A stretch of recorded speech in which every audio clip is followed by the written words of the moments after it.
নতুন উপজেলা, ইউনিয়ন পরিষদ, জেলা জেলা এবং বিভাগের দাবি তুলতেই পারেন, কিন্তু ভেবে দেখেছেন এতে লাভ কি?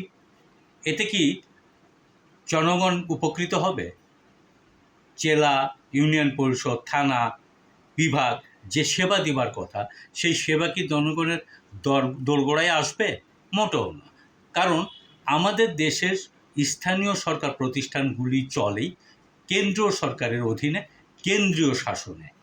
কেন্দ্রীয় শাসন যদি আপনি স্থানীয় শাসন বিভাগকে যদি আপনি স্বতন্ত্র না করতে পারেন, তাহলে কেন্দ্রীয় শাসনই বলবৎ করবে স্থানীয় সরকার প্রতিষ্ঠানগুলি, সে উপজেলা হোক, ইউনিয়ন পরিষদ হোক, বিভাগ হোক না কেন, যে কোনো প্রতিষ্ঠান।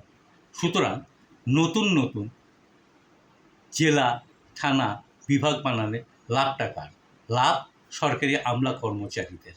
আপনার, আমার, অর্থাৎ জনগণের কোনো লাভ নেই, কারণ জনগণ কোনো বাড়তি সুবিধা পাবে না।